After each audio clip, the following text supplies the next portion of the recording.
بسم الله الرحمن الرحيم. الحمد لله رب العالمين، والصلاة والسلام على سيد الأنبياء والمرسلين وعلى آله وصحبه أجمعين وعلى من تبعهم بإحسان إلى يوم الدين.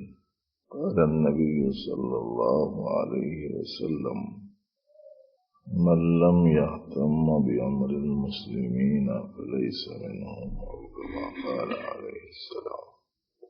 قابل احترام دوستو، اسلامی تاریخ میں اصلاحی نوعیت کے جتنے بڑے بڑے کام انجام پائے، جیسے توحید اور ایمان کی دعوت کا کام، تعلیم و تربیت کا کام، اسلام کے اوپر آنے والے حملوں کے دفاع کا کام، مسلمانوں میں دین کی حفاظت کا کام، قرآن و سنت کے علوم کی اشاعت کا کام، یہ جتنے بڑے بڑے اصلاحی کام ہوئے، اس کے پیچھے آپ کو اہل تقوی، اصحاب قلوب، اولیاء کرام، علماء اعظام، مصلحین امت ملیں گے۔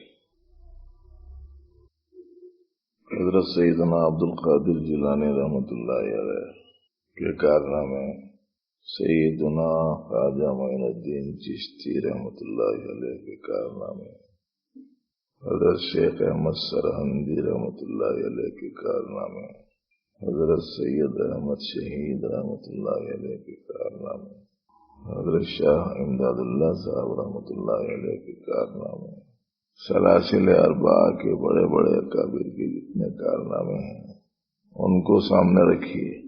اس کے بعد میں موجودہ جو تاثر ہے تزکیہ اور احسان کے کام کے بارے میں، خانقاہوں کے بارے میں، تصوف کی طرف متوجہ ہونے کے بارے میں جو تاثر آج کا ہے، اس میں اور ہمارے سابقہ اکابر کے کارناموں میں آپ کو زمین و آسمان کا فرق ملے گا۔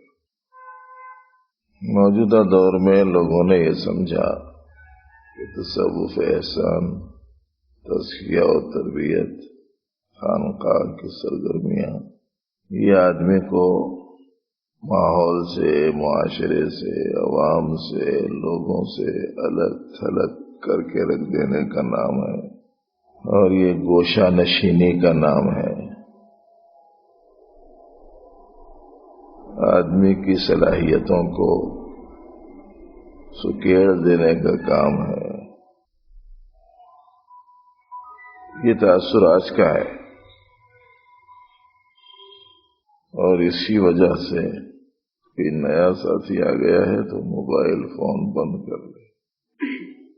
پرانے ساتھیوں کو تو بولنے کی ضرورت نہیں رہتی، کبھی کبھی پرانوں کو بھی ضرورت پڑ جاتی ہے، وہ ایک دھن میں آتے ہیں، تو ادھر دھیان نہیں رہتا۔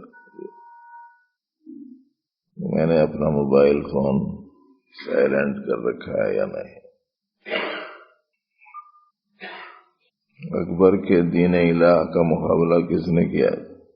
حضرت مجدد الفسانی رحمۃ اللہ علیہ نے۔ لاکھوں لوگوں کو دولت ایمان کس کے توسط سے ملا تھا؟ حضرت معین الدین اجمیری رحمۃ اللہ علیہ کے توسط سے، ہے نا۔ ایک ایک مجلس میں ہزارہا افراد گناہوں سے تائب کس کی مجلس میں ہوتے تھے؟ حضرت سیدنا عبد القادر جیلانی رحمۃ اللہ علیہ کی مجالس کا حال تھا۔ ہندوستان سے انگریزوں کو بھگانے کا کارنامہ کن بزرگوں کے محنتوں کا نتیجہ ہے پتہ ہے؟ ہم لوگ تاریخ پڑھتے نہیں ہیں، اس کے نتیجے میں یہ تاثر قائم ہو گیا کہ یہ گوشہ نشینی کا نام۔ ارے بھائی، یہ گوشہ نشینی کا نام نہیں ہے، یہ دین کے دینداروں، دین کے داعیوں، اور دین کے خادموں کے تیار کرنے کی جگہ کا نام ہے۔ اس کو آپ اچھا سمجھیں۔ حقیقی دینداری، حقیقی دین کی دعوت اور حقیقی دین کی حفاظت اور حقیقی دین کی خدمت کے لیے تیار کیے جانے کی جگہ کا نام خانقاہ ہے۔ آپ سمجھے اچھا کہ نہیں سمجھے؟ خالی آ رہے ہیں چلے جا رہے ہیں۔ جو یہ کام کے لیے تیار ہونا چاہتا ہے وہ آئے۔ سیدھی سی بات سمجھو، اچھی سی۔ یہ افراد بڑھانے کی جگہ کا نام نہیں ہے، یہ تو کارآمد افراد کو تیار کرنے کی جگہ کا نام ہے۔ اب کوئی سی بھی چیز اچھی کارکرد بنے، اس کو ظاہر ہے کہ تھوڑے دن فیکٹری میں رہنا پڑتا ہے نا۔ ایک سے شاندار ایک کار بن رہی، سڑکوں پہ بن رہی، کارخانے میں بن رہی، خالی بناتے جا رہے ہیں، وہیں رکھتے جا رہے ہیں، نہیں دوڑاتے جا رہے ہیں۔ بنائے جانے کی ایک جگہ ہوتی ہے، مادی کل پرزوں کے بنائے جانے کی جگہ کا نام کارخانہ، مادی کل پرزوں کے بنائے جانے کا نام فیکٹری، اور روحانی کل پرزوں کو تیار کرنے کا کام کہاں ہوتا ہے؟ خانقاہ میں ہوتا ہے۔ ہر آدمی آنے والا دین کا داعی، دین کی حفاظت کرنے والا، دین کی خدمت کرنے والا، دین کو دل و جان سے اپنانے والا، دین کو پھیلانے والا، دین کی عمومی حیثیت سے فکر کرنے والا بن جائے، یہ منشا ہے۔ اتنا بڑا مقصد ہے۔ دیکھو اب اتنا بڑا مقصد کون پورا کرے گا؟ جس کو یہ کہا جائے کم از کم تم پورے دیندار بن جاؤ، تو وہ اس کے لیے کوئی بڑا مسئلہ ہوگا کیا؟ یہ آپ کو دین کی حفاظت کرنی ہے، دین کی اشاعت کرنی ہے، دین کی دعوت دینی ہے اور دین کی طرف لوگوں کو متوجہ کرنا ہے۔ ایسی صورت میں تم متوجہ کرنے والے بنو گے، تم میں دین نہیں ہوگا تو تمہاری دعوت کو کون قبول کریں گے؟ تم میں دینداری نہیں ہوگی تو لوگ دوسروں میں دینداری آئے گی کیسے؟ تم میں پابندی نہیں ہوگی تو دوسرے پابند بنیں گے کیسے؟ تم میں حق کو قبول کرنے کا حوصلہ اور جذبہ نہیں ہوگا تو دوسرے حق کو کیسے قبول کریں گے؟ تو اس لیے یہ مسئلہ تو کوئی بڑا مسئلہ نہیں ہے کہ آدمی اپنے حد تک کم از کم پابند بن جائے۔ اب اتنے بڑے کام کے لیے بلایا جا رہا ہے، اور ساتھیوں سے پوچھے تو بولتے ہیں میری نماز نہیں ہو رہی، میرا ذکر نہیں ہو رہا، میری نگاہوں کی حفاظت نہیں ہو رہی، میں جذبات پہ قابو نہیں رکھ سک رہا ہوں، میں خواہشات میں گھر جا رہا ہوں، نفسانی خواہشات میں پھنس جا رہا ہوں جی۔ ان سے لڑائی بھڑائی ہو جا رہی ہے، ان سے جھگڑا ہو جا رہا، ان کے ساتھ ناروا سلوک ہو جا رہا، ان کے ساتھ بدتمیزی ہو جا رہی، ان کے حقوق کی ادائیگی میں کوتاہی ہو جا رہی۔ بھائی اس سے کیسے کام چلے گا؟ بھائی یہ کام کے واسطے تھوڑی ہے یہ جگہ۔ اب اس تمہید پہ ہفتہ بھر سوچتے رہو، اچھا، اور ذہنی طور پر آدمی اندر سے تیار ہو کے آ جانا کہ مجھے تو بہت بڑا کام انجام دینا ہے۔ میرا اپنا دین کے مطابق چل جانا یہ تو چھوٹا سا کام ہے، یہ تصور قائم ہو جانا، اور جب مجھ سے یہ چھوٹا سا کام نہیں ہو سکتا تو بڑا کام کیا کر سکتا ہوں؟ آج کل ہم خصوصیت سے ایک بات یہ عرض کر رہے ہیں کہ بھائی اول تو مذہب پسند لوگ کم ہیں دنیا میں، کوئی سا بھی حقیقی مذہب پسند لوگ کم ہیں۔ آبائی حساب سے جس مذہب سے متعلق ہیں اس کے ساتھ جڑے ہوئے ہونے کا اظہار کرتے رہتے ہیں، مگر ان کا اصلاً کوئی تعلق مذہب سے نہیں رہتا۔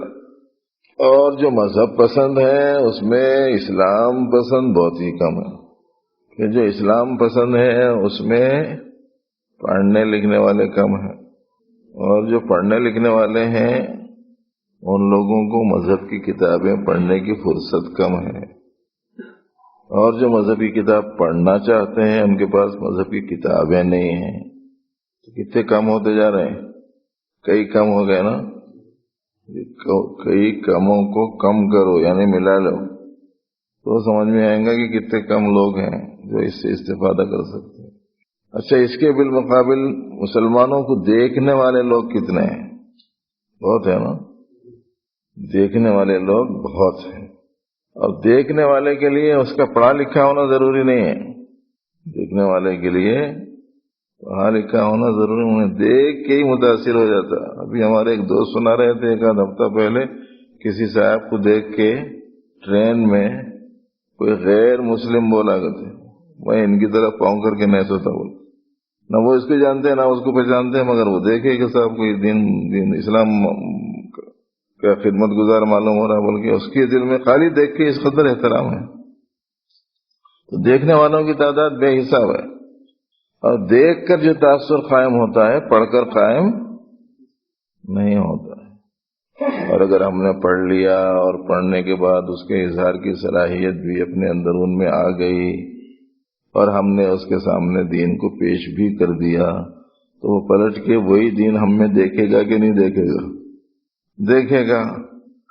جب وہ دیکھے گا تو خود بخود اس کے اندرون میں ایک سوال یہ پیدا ہوگا کہ جس دین کی طرف یہ بلا رہا ہے اگر وہ واقعتاً اتنا ہی اچھا دین ہے تو اس کی زندگی میں تو رہنا چاہیے تھا۔ جب اس کی زندگی میں نہیں ہے تو کہیں کو قبول کریں گا ہم؟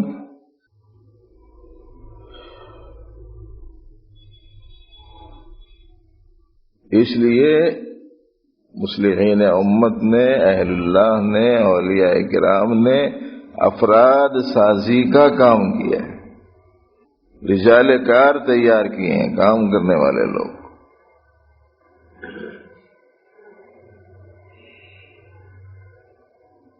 اگر یہ تمہید آپ کو سمجھ میں آئے تو اس کی اہمیت کا شاید کچھ اندازہ قائم کرنا آسان ہوگا، ورنہ تو بالکل غلط فہمی میں مبتلا ہیں لوگ، جاتے خانقاہ میں بیٹھ جاتے۔ اب اس کو پیش نظر رکھیے، اس کے بعد میں ایک دوسری تمہیدی بات، دوسری مختصر سی بات سنیے، وہ یہ ہے کہ اس وقت میں کتنی ہی باطل طاقتیں متحرک ہیں، اور ان کی یہ حرکت بھی کوئی ہلکے پھلکے انداز کے نہیں ہے، بہت طاقتور انداز سے باطل اس وقت میں متحرک ہے۔ اور یہ باطل نظریات دو طرح کے ہیں۔ ایک تو یہ ہے کہ اسلام کو اسلام سے ہی ہٹا دیا جائے، پہلے اسلام کو اسلام ہی سے ہٹا دیا جائے، اس کی محنت چل رہی۔ چند معروف نام آپ ذہن میں رکھ سکتے ہیں، ایک نصرانیت ہے، ایک قادیانیت ہے، ایک وثنیت ہے۔ وثنیت بولے تو بت پرستی، قادیانیت بولے تو معلوم نا، نبی آخر الزمان ختمی مرتبت خاتم النبیین رحمت للعالمین صلی اللہ علیہ وسلم کے تشریف لا لینے کے بعد اب کسی نئے نبی کے پیدا ہونے کا کوئی امکان باقی ہے؟ اور اگر کوئی دعویٰ کرے نبوت کا تو اس سے دلیل پوچھنا بھی جائز نہیں ہے۔ اس کا مطلب یہ ہوا کہ اگر کسی شخص نے آپ کے بعد پیدا ہو کر دعوی نبوت کیا ہے اور کسی نے اس کے نبی ہونے کو تسلیم کر لیا ہے تو اب وہ دائرہ اسلام میں ہے کہ خارج ہو گیا؟ دائرے کے ارتداد کا شکار ہو گیا۔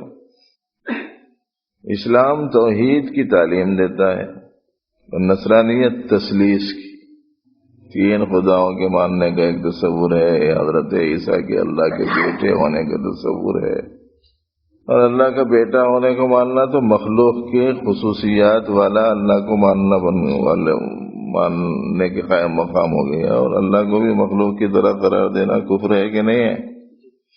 اسی لیے اللہ پاک نے کیا فرمایا؟ لَقَدْ كَفَرَ الَّذِينَ قَالُوا إِنَّ اللَّهَ ثَالِثُ ثَلَاثَةٍ، اللہ نے بلا شبہ کفر کیا ان لوگوں نے جنہوں نے کہا کہ اللہ ثالث ثلاثہ ہے، تین میں کے تیسرے۔ تو اگر کوئی عیسائیت قبول کر رہا ہے تو مرتد ہو گیا کہ نہیں ہو گیا؟ دائرہ اسلام سے خارج ہو۔ اسی طریقے سے اگر کسی نے ایک معبود کی عبادت کو چھوڑ کر کئی بتوں کی پرستی شروع کر دی، ایمان والا باقی رہ جائے گا؟ باقی رہ جائے گا۔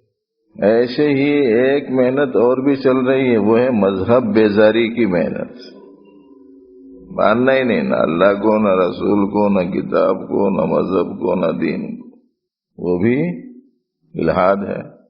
اس طرح کی کچھ وہ محنتیں چل رہی ہیں جو ارتداد کا شکار لوگوں کو بنا رہی ہے، اور ایک محنت وہ ہے جو انسانوں کو یا افراط کا شکار بنا رہی ہے یا تفرید کا شکار بنا رہی ہے۔ دو قسم کی محنتیں بھی اس وقت میں چل رہی ہیں، یا افراط کا شکار ہو جا رہے ہیں یا تفرید کا شکار ہو جا رہے ہیں۔ افراط کا شکار ہو جانا، تفرید کا شکار ہو جانا، افراط تفرید بولے تو ہمارے نوجوان بچوں کو سمجھ میں نہیں آ رہا ہوں، یہ ایک الگ پریشانی ہے سنانے والوں سے۔ یہ لوگ الفاظ استعمال کرتے ہوئے سامعین کی، حالانکہ بتایا گیا ہے کہ لوگ جس زبان میں بات سمجھ سکتے ہوں اسی زبان میں سمجھایا جائے۔ کسی کو حد سے نیچے گرا دینے کا نام تفرید، کسی کو حد سے آگے بڑھا دینے کا نام افراط۔ اب سمجھ میں آیا؟ اگر کسی بندے کو خدا بولے کیا ہوا؟ افراط ہوا۔ کسی پیغمبر کو یہ بولے کہ وہ بھی ہم جیسے ہی ہیں، کچھ فرق نہیں ہمارے میں ان میں، کیا ہو گیا؟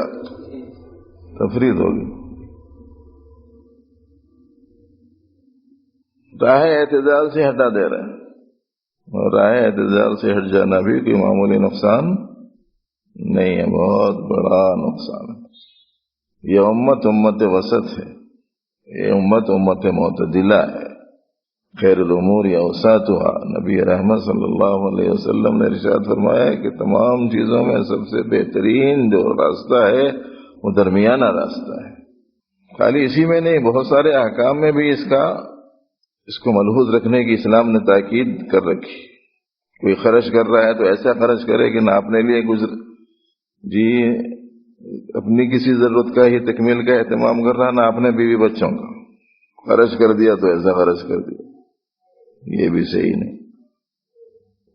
ہاتھ بند کر لیا تو ایسا بند کر لیا کہ ضرورت سے ضرورت مند، پریشان سے پریشان حال، کتنا ہی مفلوق الحال شخص سامنے آ جائے، خرچ کرنے کا نام نہیں لیتا، حالانکہ استعداد ہے خرچ کرنے کی۔ یہ بھی اعتدال سے ہٹی ہوئی حالت ہے نا۔ پورا ہی دے دینا، کچھ بھی نہیں رکھنا، نہ اپنے لیے نہ اپنے بیوی بچوں کے لیے، یہ افراط ہے، دینا ہی نہیں۔ ایک صاحب تو بولتے ہیں نہ بیوی پہ خرچ کرتے تھے نہ بچوں پہ خرچ کرتے تھے، خالی امبل بلا کے گزارا کراتے تھے، حالانکہ لکھپتی آدمی تھے۔ امبل جانتے ہو؟ کچھ لوگ جانتے ہوں گے، حیدرآباد کی آج کل کی نئی نسل تو نہیں جانتی۔ چاول کے کچے پانی میں تھوڑی سی کوئی چیز کھٹائی کی لہن کی شامل کر کے اس کو ذرا رکھ دیا جائے تو گاڑھا ہو کے اس میں توانائی بھی رہتی ہے، ٹھنڈک بھی رہتی ہے۔ گرما میں پہلے وہی پیتے تھے، آج کل کے یہ soda, lemon, Sprite, Coca Cola, یہ سب نہیں چلتا تھا، اس واسطے کہ یہ سب چیزوں میں کوئی صحت اجزاء شامل نہیں ہوتے، یہ سب زبان کے ٹیسٹ کی چیزیں ہیں، اور زبان کا ٹیسٹ ختم ہوتے ہی زندگی کا ٹیسٹ بھی متاثر ہونا شروع ہو جاتا ہے۔ بہت شوق سے پیتے لوگ، پینا ہی ہے آپ کو، پھلوں سے رات جوس نکال کے استعمال کرو، یہ بہت اچھی چیز ہے۔ پہلے وہ پیتے تھے، صحت بھی نہیں خراب ہوتی تھی، توانائی بھی حاصل ہوتی تھی، چاول کا قائم مقام ہو جاتا تھا، وہ پلا کے گزارا کراتا تھا، خرچہ نہیں کرتا تھا، حالانکہ اچھی حیثیت والا تھا، بالوں کا مزاج ایسا ہے۔ ہر معاملے میں افراط تفرید۔ نبی رحمت صلی اللہ علیہ وسلم کی عبادتوں کو دیکھا حضرات صحابہ نے، ان کے راتوں کے قیام کو دیکھا، ان کی دن کی محنتوں کو دیکھا، ان کے فضائل و خصوصیات و کمالات سے آگاہی حاصل کی، ان کی پروردگار عالم کے نزدیک محبوبیت کی شان کا کچھ اندازہ لگایا، اور پھر اس کے بعد میں یہ کہنے لگے کہ ہم تو کتنی بھی عبادت کریں، ظاہر ہے کہ اس کے کسی پاسنگ میں نہیں جا سکتے، مگر جتنا اپنے سے ہو سکتا ہے کر ڈالنا چاہیے۔ اب کسی نے کہا کہ آج سے میں رات میں سوؤں گا ہی نہیں، اور کسی نے کہا کہ آج سے میں کبھی دن میں کھاؤں گا ہی نہیں۔ ایک نے مستقل روزے کا ارادہ کیا، ایک نے مستقل راتوں کے قیام کا ارادہ کیا۔ اس قسم کی آپسی بات چیت کر رہے تھے تو نبی علیہ الصلوۃ والسلام کے پاس جب ان کا یہ آپسی مذاکرہ پہنچا تو آپ نے فرمایا تم لوگوں نے ایسی ایسی بات کہی ہے. بولے جی. لگے کہ دیکھو میں کھاتا بھی ہوں، روزہ بھی رکھتا ہوں، میں سوتا بھی ہوں، عبادت بھی کرتا ہوں، میں اپنے متعلقین کے حقوق بھی ادا کرتا ہوں. آپ نے منع فرمایا اس بات سے کہ آدمی افراط و تفریط کا شکار ہو جائے کسی معاملے میں. حد اوسط رہنا چاہیے، درمیانی چال چلنا چاہیے آدمی. تو اس وقت میں باطل جو نظریات کار فرما رہے ہیں اور کارگزاریاں جاری ہیں بڑے زور و شور سے، ان میں سے ایک بڑا حصہ وہ ہے جس سے انسان ارتداد کا شکار ہو رہا، اور کچھ نظریات وہ ہیں جو انسان کو افراط کا شکار بنا رہے ہیں، اور کچھ نظریات وہ ہیں جو انسان کو تفریط کا شکار بنا رہے ہیں. یہ صورتحال ہے. یہ مسلمانوں کے درمیان میں جاری مسائل کے پس منظر میں آپ کو سنایا جا رہا ہے. اور ہمارا جو منصب ہے، ہمارا جو مقام ہے، وہ تو یہ ہے کہ ہم میں دین کی اتنی فکر ہو، دین کی اتنی کڑھن ہو، دین کی اشاعت کا اس درجے اپنے اندرون میں حوصلہ اور جذبہ ہو کہ حق اور ہدایت کو ہر انسان تک پہنچانے کی اپنی استعداد کے اعتبار سے کوشش بھی کی جانی چاہیے. اور ظاہر ہے کہ وہ دائرہ بہت وسیع ہے. 20 کروڑ مسلمان ہیں تو 80 کروڑ وہ ہیں نا خالی اپنے ملک میں. وہ فکر بھی کرنی ہے، اور یہ فکر تو کرنی ہی ہے اپنے اندرون کی. اور ان فکروں کو انجام دینے کے لیے افراد کے بننے کی ضرورت ہے. وہ افراد کے بنائے جانے کی، تیار کیے جانے کی جگہ کا نام تربیت گاہیں ہیں اسلام کی. یہ بڑے کام کے واسطے جسے تیار ہونا ہو وہی آنا، ورنہ تو چھوٹی موٹی دین کی باتیں تو آپ کو ہر جگہ سننے کو مل رہی ہیں. وہاں سے یہاں آنے کی کیا ضرورت ہے شہر سے دور؟ سردیوں کے زمانے میں بھی چائے نہیں ملتی جی، وہاں سے اتنی دور آنے کا کیا مسئلہ ہے؟ بڑے بلند حوصلوں کے ساتھ میں ساتھیوں کو آنا چاہیے. حدیث میں آتا ہے نبی رحمت صلی اللہ علیہ وسلم نے ارشاد فرمایا کہ جو شخص مسلمانوں کے معاملات میں فکر مند نہ ہو وہ ان میں سے نہیں ہے. من لم یہتم بامر المسلمین فلیس منہم او کما قال صلی اللہ علیہ وسلم. بھئی اس وقت تو اتنا ہی، مغرب کا وقت ہو گیا نا. مغرب کے بعد پھر جو بات دل میں آئے انشاءاللہ تعالیٰ بھی توفیق الہی سنانے کی کوشش کی جائے. اللہ تعالیٰ حسن علم حسن عمل ہم سب کو نصیب فرمائے.